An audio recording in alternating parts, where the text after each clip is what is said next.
I'm Julie Saunders. I'm Jan Wilson. Julie and I both have experience as school librarians, and we've worked together as district library leaders. In each episode, we'll dive into our profession with interviews and meaningful content to inspire you. We're not experts, but we're pretty close. The ideas and opinions shared by any host, guest, or listener are their own and do not represent those of any respective school district. Welcome to Library Exchange. This episode is sponsored by The Child's World. For more than 50 years, The Child's World has brought a world of educational books to young readers in school and public libraries everywhere. Their engaging titles help kids explore the world around them, from early literacy and language arts to social studies and STEM, all thoughtfully created to support learning and spark curiosity. Since 1968, one goal has stayed the same, helping all children truly enjoy reading and learning. Discover their books at childsworld.com. The Child's World, bringing the world to young readers. Hi, Jan. Hi, Julie. We're jumping right into things today because we have a true change maker with us. Yes, we do. Our guest is Amanda Mellor. Amanda is an adult librarian in the Social Science, Philosophy, and Religion Department at the Central Library of the Los Angeles Public Library. Happy to be here. Amanda's path is interesting. Prior to earning her MLIS, she earned a BA in Film and Media Studies, and she's been making an impact in libraries since 2012. She was named a mover and shaker by Library Journal in 2024, and her outreach work has earned some serious national recognition. Mm-hmm. Oh, Julie, can I just say something as a baseball fan? I have a feeling I can't stop you, so go ahead. Okay, so stay with me here. So 2 years in a row, World Series champs, the Dodgers, and I just had an epiphany. After hearing Amanda's story, everyone's going to realize that she's the real champion in LA. Amanda, Jan is a diehard Braves fan. I am. her to put you in the same sentence as the Dodgers is the ultimate sacrifice, and at the same time, a huge compliment. Yes, Amanda, no pressure now on sharing your story with our listeners. We're excited you're joining us. Welcome to Library Exchange, Amanda. Thank you so much. This is great. I'm, happy to be here. So, Amanda, you wear two very different hats at the LA Public Library. On one hand, you're an adult librarian, and on the other, you're doing mobile outreach for people experiencing homelessness. How do you do both? How is your time divided between the two? That's a great question. So I actually have some numbers on that. So about 60% of my time is spent as a reference librarian in the Social Science, Philosophy, and Religion Department, doing your standard librarian work, answering questions, helping people access technology and collection development. And then 40% of my time is in the preparation, execution, and wrap-up post-event stats and whatnot for conducting outreach to persons experiencing homelessness here around the Central Library area. So those of you who aren't familiar with Los Angeles, the Central Library is in the Bunker Hill neighborhood in downtown Los Angeles, which is about a mile away from the Skid Row community, the largest concentration of people experiencing homelessness here in Los Angeles. So that pencils out to about once a week. I go out with colleagues to either shelters or like pop-up organizations on the street and bring free books, sign folks up for library cards, talk about the various life stabilization resources that are here at the Central Library, and try to invite people to the building because it's a cooling center when it's hot. It's a warming center when it's cold. Bathrooms, water, charge your devices. What's more is we have social workers now. We've adapted to the realities of our community, and we're a place where people can, stabilize and then thrive. So a patron is a patron is a patron, right? That's right. Amanda, you kind of touched on this. I've got a compound question, okay?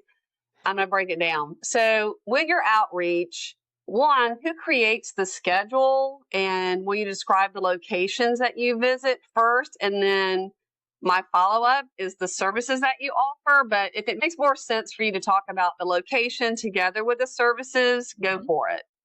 All right. So I am building upon the work of predecessors, essentially. So the library has always conducted this type of outreach. However, in my role, it is formalized. And so we have our monthly resource fair called The Source. And we have providers that come to the library and offer services. For example, the Midnight Mission, the People Concerned Wellness Clinic, PATH, People Assisting the Homeless.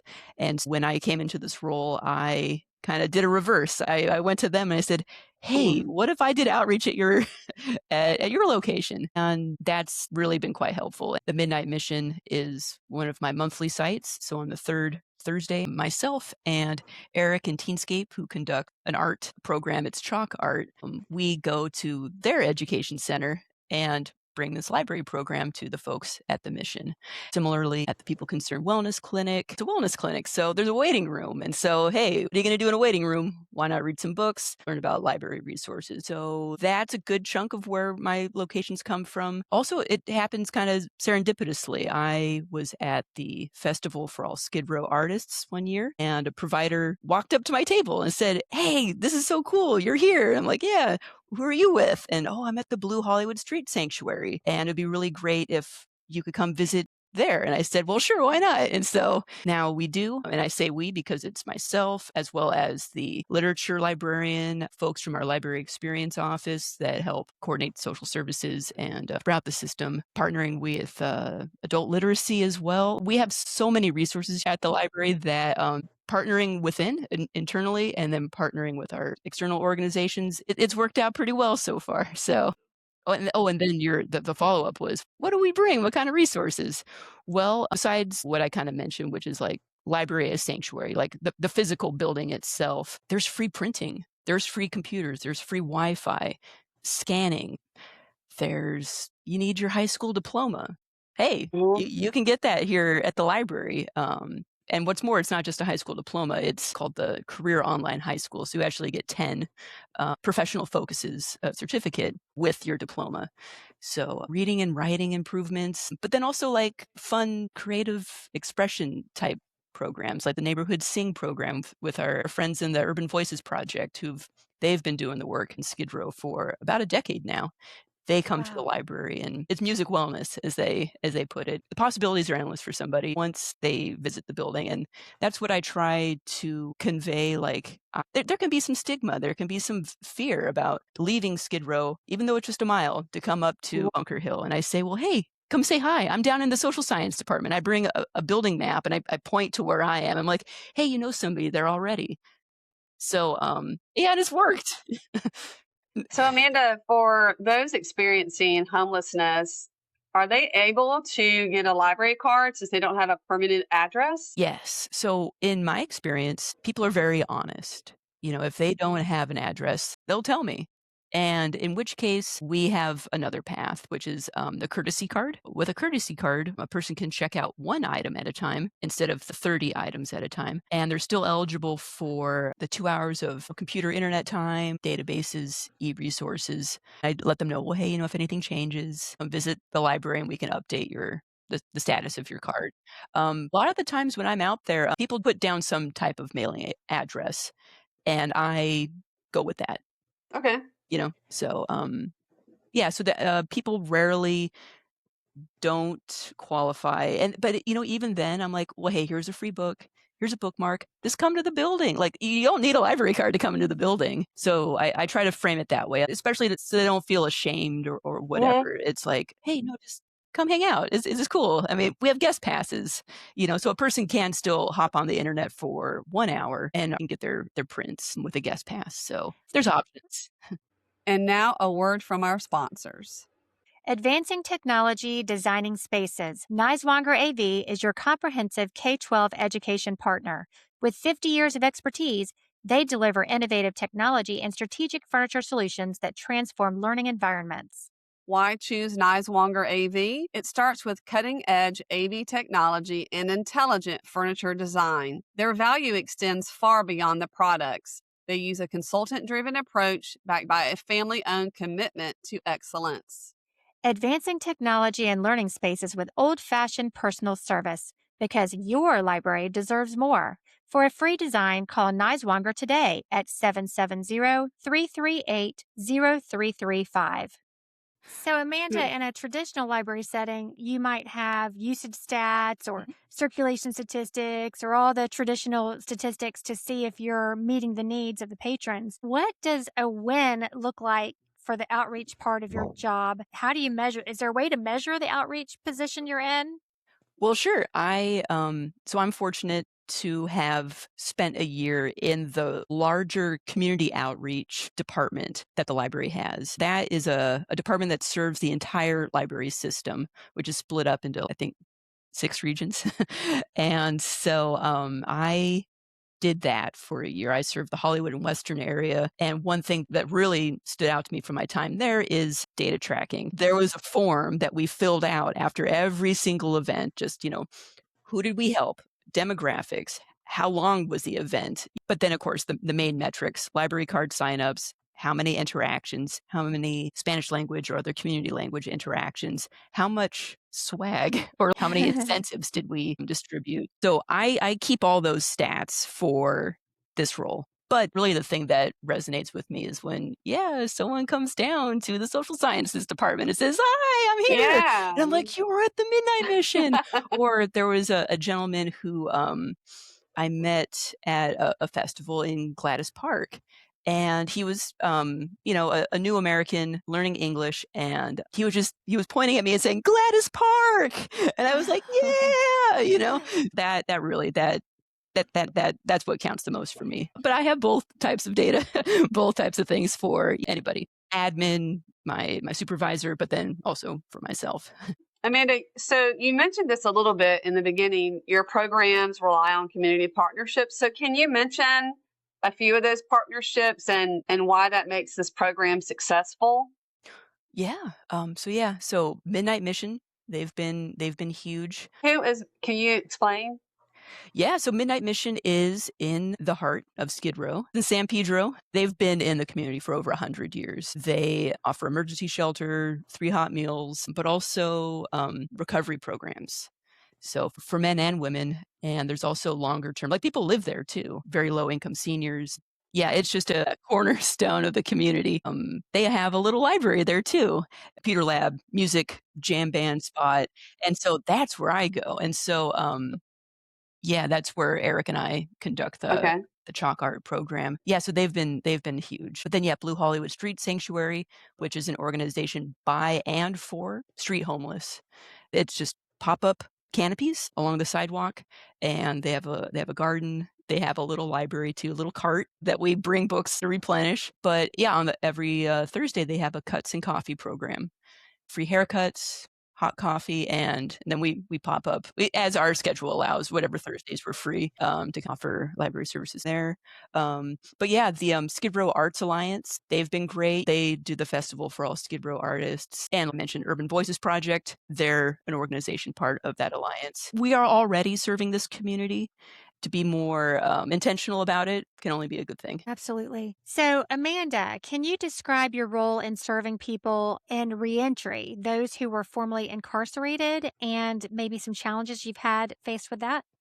Oh, well, sure. What I do in conjunction with adult literacy coordinators, as well as we actually have a reentry librarian now, which is very exciting. Ah, Um, myself and these folks, we visit the parole office. I go on the second Thursday of each month, but they happen throughout the county at various times. And so, actually, colleagues in the community outreach department, they cover the valley and the mid city events, and it's basically welcoming people back, saying like, "Hey, welcome home, and here's your library card." So it's a free place. They can take their families. They can get career help. Again, printing. Printing is so huge. I keep mentioning printing. 'Cause it's free, but yeah, That's great. and we do have a dedicated website for reentry resources, and in conjunction with the librarian who's our reentry librarian, we have special, like, digital literacy, computer comfort classes, but just for folks in reentry, and so, again, reduces stigma. There's a shared common experience between everybody, and that's super rewarding. But I do actually have a challenging story, which has nothing to do with the parolees or the folks, but a little over a year ago, when the Palisades and the Eaton fires began, there was still a parole meeting that Thursday. I had evacuated my apartment. There was a different fire. It went out quickly in the Hollywood Hills, but I didn't want to risk it. And so I had spent the night at a friend's place, and I was like, well, I got to get to work for the parole meeting. And so I took 1 hour of leave, and I was able to show up, and I didn't even have her contact info, but my adult literacy coordinator, she was same as me. She was here too. She was like, "Yeah, we got to do this. Aw. We got to do it." And so, yeah, we took the library van out, and we were there in the sky, like it was raining ash, and we're all the way down What? in at if anyone's familiar with the city of Vernon, which is it's south of downtown. The sky was, orange and gray, and That's that championship thing I'm referring Yes, to. that's dedication. it Holy was moly. but yeah, I mean, because the state was still conducting this parole thing, and yeah, we served about 50 parolees. It Wow. went well. It was a standard meeting, but afterwards we're driving back and we're like, "Oh my god, we just What? did that! Like, what are we doing?" Like, came back to Central and did the rest of our day, but yeah, that was it Wow. was heavy, but it was really uplifting though being able to do the outreach, Yeah. so Yeah, it but I can't imagine driving back from that. That's yeah, that's a and then yeah, lot. just ash on the windshield. Wow. Yeah, it was gnarly. Amanda, to your knowledge, are there other public library systems who do the same PEH outreach? Well, I can't speak to exactly the outreach component, but I know that there are systems that are very engaged with this community. Dallas Public Library, for example, I recall reading a neat article about their podcast series interviewing people from the community. So yeah, so like I said, we all kind of are doing this work. If we put a label to it, that's I guess up to library admin. But yeah, so Dallas springs to mind, but I would love to learn of I'm sure there's more. Yeah. Right.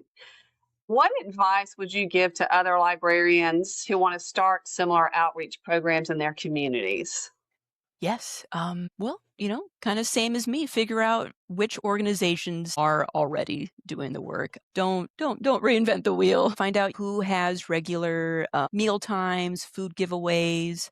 Is there a faith-based, place that offers mobile showers? Find out who's already doing the work, and yeah, just reach out. Say like, "Hey," and be very clear about what you can offer. See, I can do library card signups, free books. Maybe one of these locations serves families. Maybe you can provide a story time. There's certainly unhoused families, children. Figure out what you can do, what motivates you, what uplifts you. Find the orgs that are doing that, and then see if something can be, yeah, arranged. A lot of work for one person to do it. I will just say, like, Mm.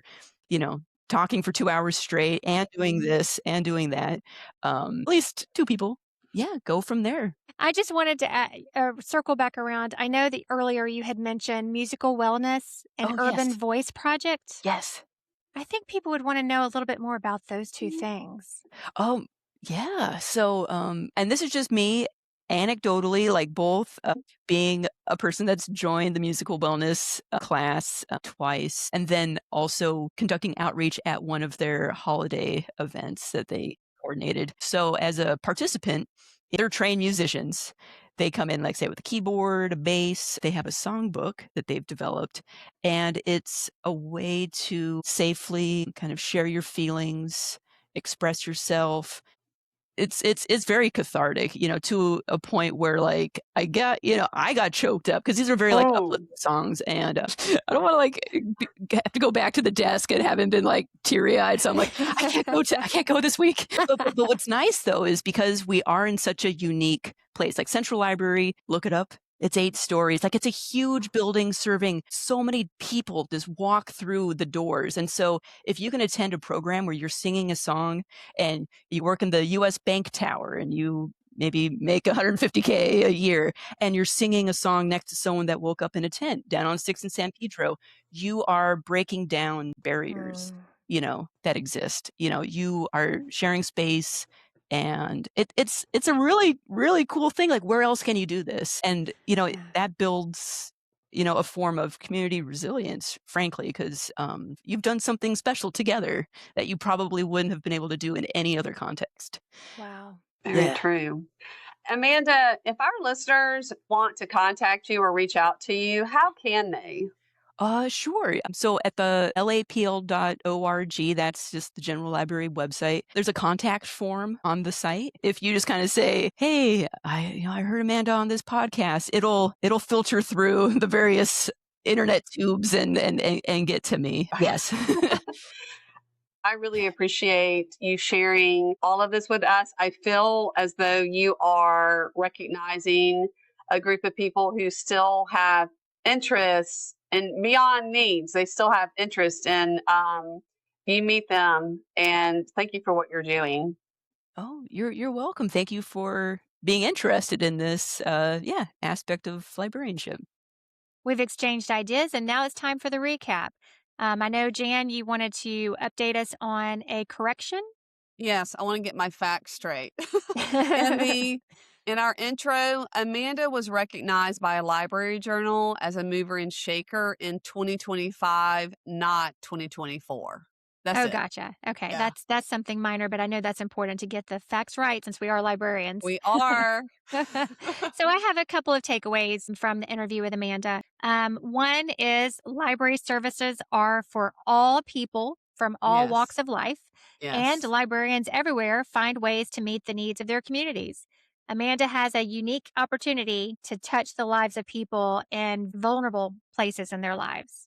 Yeah, so I wrote almost the same thing in my notes, Julie. The way that libraries serve the community is meeting the need, and we did talk Mhm. about that a little bit. A patron is a patron is a patron, whether you're a school Yes. librarian or a public librarian. Yep, absolutely. I know that she describes how she shares information with the community when she's at her outreach programs about free printing and scanning and computer access and Wi Fi, and how they can also access the Career Online High School to obtain high school diplomas. One thing that I really loved hearing about was the music wellness program, where the people from all different backgrounds bond over their shared musical interests. So, Julie, if you'll allow me, I took three of the things that you just kind of mentioned and compared it to a public librarian and a school Mm, librarian. uh-huh. So, again, she just emphasized that our policies, our procedures, and what we do should be bridges and not barriers. Oh, I love So, that. yes, if we're in a school library, to make sure we are doing a good job of helping our students access resources and leave with a positive experience. That's Yeah, important. it's so important to remove barriers when you can. Yeah, so here's a little side by side. So the courtesy card she talked about, where people didn't have a fixed address, but they could check out an item and still have access to the computers. I thought for school librarians, think about if you're aware of students experiencing any type of instability in their home, they may be in foster care. Mm, Sometimes they're afraid to check out books. right. I might lose them. I might have a fine. So go find free if you can, because Julie, we've heard other ways to replace books, especially with library fairies Yeah. all over social media. Yes. You could have a fundraiser or just have a little free library so that students always have access to books.